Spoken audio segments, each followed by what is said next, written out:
Hello everyone, my name's David, and today I want to look just a few items that we've collected from the Somme First World War battlefields. We'll start off with an 18-pounder shell case. This would have been a shrapnel shell fired by British artillery. On the bottom it's dated 1918, difficult to see on the camera. It says 18-pounder. This shell case, don't often find shell cases like this lying in the ground. More often than not, we pick these up from farmers who we walk around their fields, and occasionally we'll speak to them and ask them if they've got anything, and they'll take us around to their yards. Occasionally we can pick up a few items like this, which is really useful because collecting a series of items means that you can sometimes put something together. So that is your 18-pounder shrapnel shell cartridge. Here is an 18-pounder shrapnel shell case. This would have been where the shrapnel was stored and where it was fired from when the shell was fired. Would have had a nose cap fuse on the end. We'll look at that in a minute. Would have had a copper drive band around the outside there. That's probably been chopped off by someone for scrap over the years. But the good thing about these two pieces are that they go together quite nicely like that. So you've got the makings there of a shrapnel shell. I mentioned nose caps or fuse. It's a fuse, but most people call them nose caps. These, we find a lot of these in the ground, same as the metal shell cases, but these are more sought after. They are made of brass. They can be scrap, and people do go around and pick them up and just scrap them. But that fits very nice on the top there. So we've got basically a complete British 18-pounder shrapnel shell there. That doesn't screw in there properly. When the shell went off, and we'll talk about that a bit later on as well, this would have been stripped from its threads and gone off. And it ended up being a bit of shrapnel itself. But that is a very nice mock-up, if you like.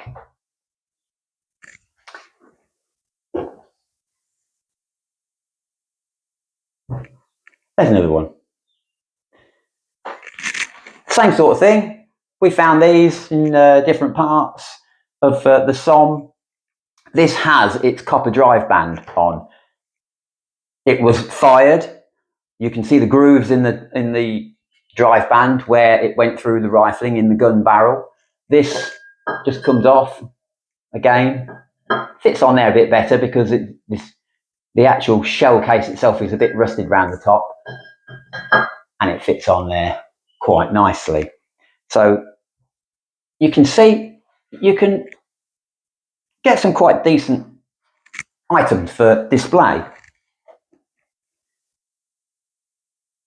There's another one, exactly the same, although the drive band is a little bit better. This one's got a lot of corrosion on it, which would take a lot of cleaning off. This one is pretty good. You can even see the red copper of the metal through that. So that is getting a nice collection there now of British 18-pounder shrapnel shells. Now, as the saying goes, this is one that was prepared earlier. Was not prepared by me. As with some of these items, we were able to speak to some French farmers and make friends with certain people over there who are interested in collecting this sort of thing, and they've given us bits and pieces. This was made from a shell that was found on the Somme by a good friend of ours, and he presented it to us as a display unit. display item, and we can see how it is the same. It's standing on a plinth, so it's a little bit higher, but it's the same shell. This shell is still pitted. If you get close enough to see, it's still pitted where it was found in the field. But this was a live shell. I don't know how people on the Somme managed to defuse these shells, but this one's defused. As you can see, it's been sectioned. There's absolutely nothing in there. The nose cap does come off. I won't take it off, but this gives a fantastic idea of what was actually inside these. And what was inside them were these little lead balls, and these are actually the shrapnel. That is what is called the shrapnel. These balls were, the whole shell case was filled with these, and they were held in a sort of matrix, a bit like a waxy material, which just held them all together. You can see the tube that goes down the middle, and basically what happened was these shells would be fired onto the opposing trenches. This bit is a bit that would come out, and it would go off when it was pointing down like this over the German trenches. The fuse in the top, nose cap, call it what you like, is quite an intricate mechanism, and you could set, there's a ring there, you can set that to go off at so many seconds after the shell has been fired. So you work out how far the trenches are, how long it would take the shell to get over the German trenches and be pointing down. This obviously would stay in the gun and just be ejected. This is the bit that would fly. Once this shell fuse had counted down to the setting, say 12 seconds, for example, it would fire. There'd be a cartridge inside there that would be fired, and that would send a spark down that tube, down into the base of the shell, in this area here, where there is a container which had explosives in it, and that would explode. And as the shell was pointing down, the explosion in the base of the shell would blast all the shrapnel out of the end of the shell.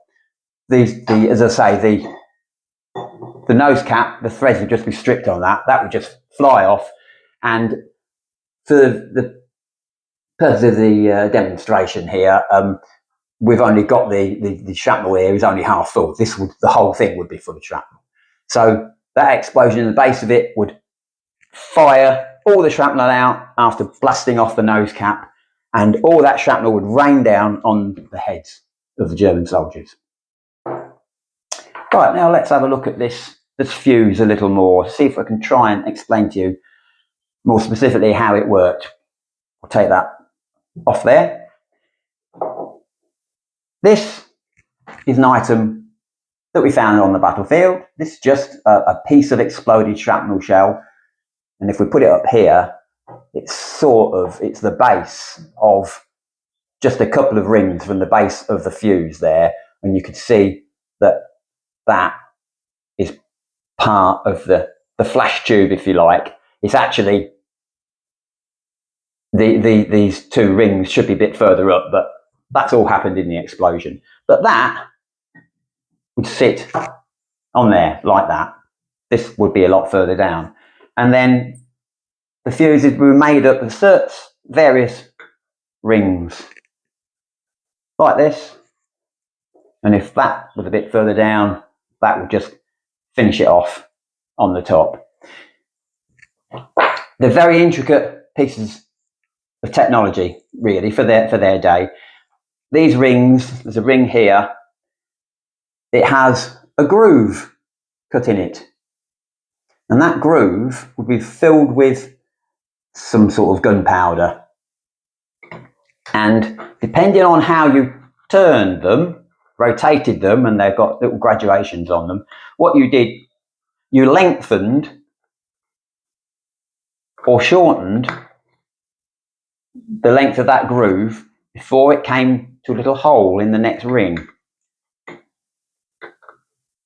So what happened is the hole, once the fuse was activated, the flash would go up through the hole and it would start that explosive in that groove there burning. And depending on how much you set it, whether you set it to 12 seconds, 15 seconds, 18 seconds, wherever that ring had been left before it was fired, it would take exactly that amount of seconds for that fuse to burn, or that explosives to burn. And once that had burned around, it would basically fire off the shell and start that explosion. That's that flash down there to the explosion at the base. Not sure if I've explained that quite well enough, but you can see there how this fuse is made up. And very nice, we've still got the red paint around the base of that. Around the base of that fuse. Just looking at this, we mentioned the drive band, copper drive bands around the bottom. There's a piece of copper drive band that's been just blown off, must have been blown off in the explosion when that particular shell was fired. And you can see the band there, that would have gone on there. This one, no grooves in it, because this shell, although it was found on the battlefield, was never fired. And that, the groove, you can see in the bottom of that, and that sat in there and wrapped around the base of that shell.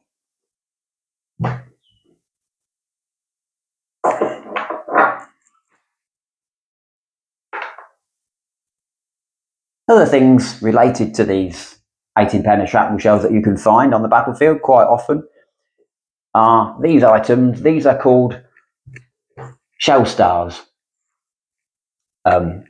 sort of star-shaped, I suppose. These are made out of brass. Mostly, you do find metal ones, but the metal ones really corrode badly. They're mostly made out of brass. And this has 18-pounder stamped on it, if we could actually see it. These shell stars, one went on the base, clipped on the base of each shell, like that. The shells would be kept in a gun limber. And I don't know how many you'd have in a limber, but you could have up to 100, I suppose. And they would be pushed in to holes like that. And you drop down the flap of the gun limber and you could just, all you saw was the end of the shells. Make it easy to get them out. These shell stars were clipped on the bottom like that, and they had tapes on them. Amazingly enough, this, as you can see, has got the remnants of the tape, which is just like a canvas tape, really, which you could get hold of and pull the whole thing out of the gun limber. And here's one. Another one that I painted up. You can see it has the red area at the end. What happens is that hooks on there like that. If you want to get it off, you've got hold of the red end and you flicked it off and it came off like that. And I've just put these canvas tapes on here just so you can get a better idea of actually what they look like. You could get hold of it like that there, and you could pull that out the gun limber. And as I say, you can still see this has got, put it against my shirt, you can see this has still got the red paint on it from where that was pulled out. Okay, well, I hope I've given you an idea of the collectibles that you can find on the Somme. And if you really work hard and put some elbow grease in, you could probably turn something like that into something like that. Thank you.